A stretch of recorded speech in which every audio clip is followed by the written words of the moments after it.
have been in this teaching for 24 years. And this is absolutely the first time that I have heard the truth. All right.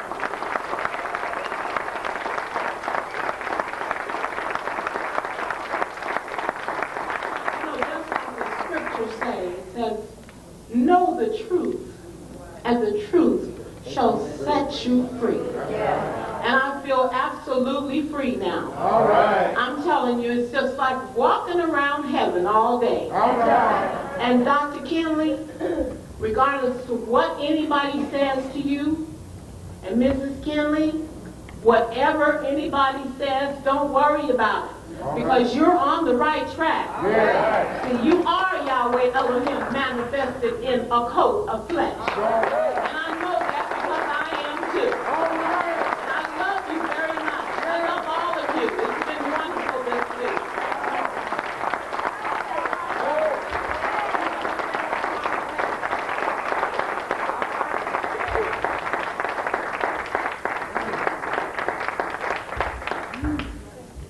That first speaker was our Chief Executive Officer, Dr. Ruth Kinley, and if we have any more visitors today with us, I'd like to give you the opportunity, if you'd like, to say something.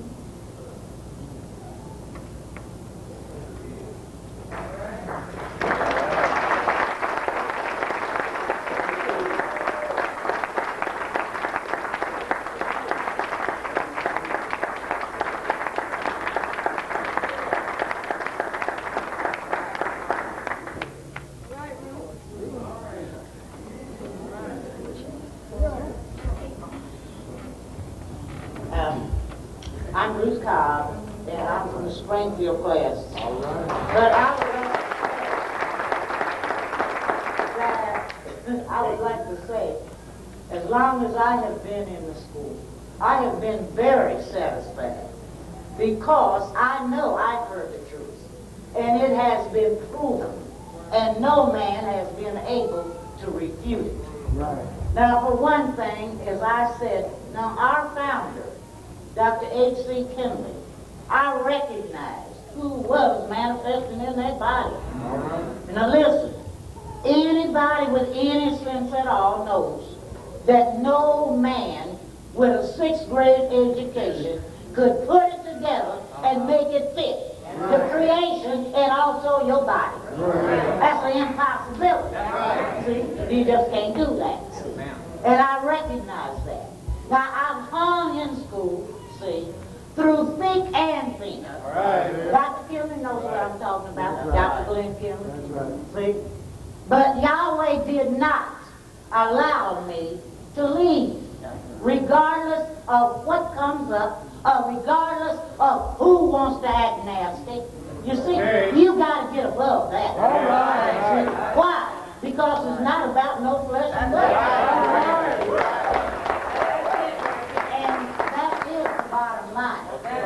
See, that's the thing we trip over. We trip over this thing. You see, not recognizing a lot of times Yahweh will put that vessel up there on the floor that you call yourself disliking, and he'd be speaking the truth. That's right. And you can't receive it because it's coming from that vessel.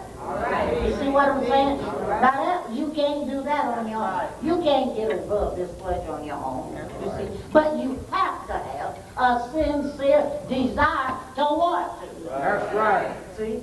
Now you can shove and jive and fool and all, but look, you got something going on in you that tells you you're lying. That's right. You're lying. It's easy to say, I want to know, but do you actually really want to know? But I'm going to tell you one thing, this is the gospel. I've heard all kinds of stuff. See? Now that carried my mind back to the scriptures that says, and they shall pick up serpents, and they won't harm you. You see what I'm saying? I can listen to anything anybody's got to say. It's like a smorgasbord to me. Some I'll eat, some I'll drink. All right. But I can still sit there and listen. You see? And I'm not ashamed of the gospel either. See?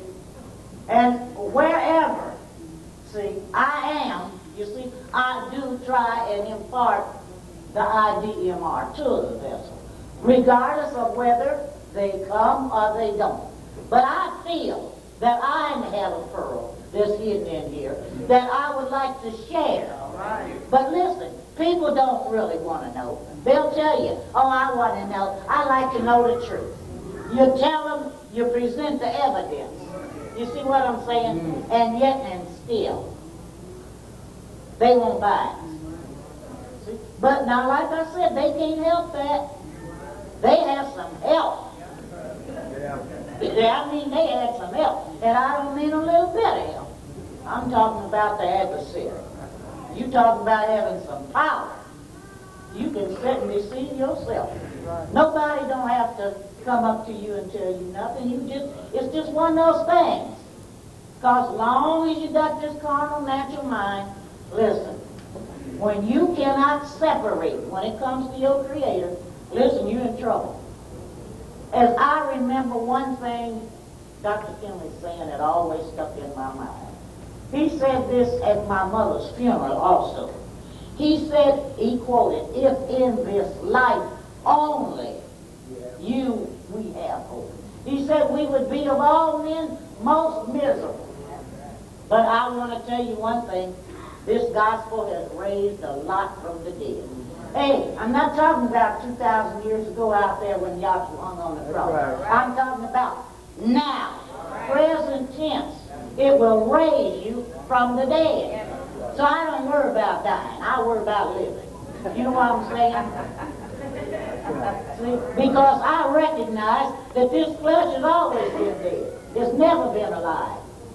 See? But there's something going on in here that you don't see and I don't see. But I have come to recognize that it truly is there. And another thing, too, I went to a memorial service for a friend of mine that was with the school in Cleveland. And I'll tell you something. She was really a dear friend. But listen, I had said to Dr. Kinley, now I'm going to show you this and then I'm going to sit down. Listen. I would go to Cleveland on vacations and visit her. And I went, a couple of years in a row. Then the next year I said, I'm not going to Cleveland. So it just so happened that I went to Cleveland again. My husband said, why do you keep going to Cleveland? What's in Cleveland? But to see this, that the friend that I'm speaking of, she wasn't in school, she wasn't in church, she wasn't in anything. But she had a son that suffered with asthma real bad, you know. And he was having an asthma attack, and she would just be beside herself. And so that particular day, I said, sit down. Now, I want to talk to you. You'll be all right. Oh, no. You know, she was just all in a frenzy. And I said, sit down. I want to tell you something that'll help you. So what I did, I started to tell her that she could not of herself make that boy know well. You just might as well settle down. I said, because listen, I'm going to tell you. I said, Yahweh, you don't know what I'm saying, but I want you to look it up. I said, it's running the show. Hey, it's already been predicted, hey, from the foundation of the world what's going to be. I said, he will be all right. I said, but the thing of it is, listen, I got to tell you something that'll help you and your whole family. So later on that evening, we were sitting around. So I said, hey, I'll tell you what, get some dictionaries and Bibles and let's have class. They looked at me all silly. Class? I said, yes. I said, I'm going to go into that and tell you what I was talking about. And I went on to do it. And so then there was about 7 of us sitting around. So this girl's uncle, after we were finished, he laughed. He said, you know what? You almost making me believe that BS. That's what he said. And I said, well, you know what? I'm sorry you feel like that. I said, but you know what? You'll find this BS will carry you a long ways.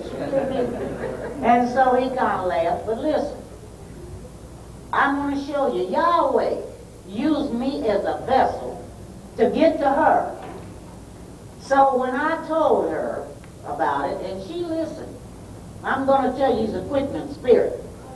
Something sparked her. So I told her about one of the deans, I think Toby Walker, at that time was in Toledo. And I said, you call him.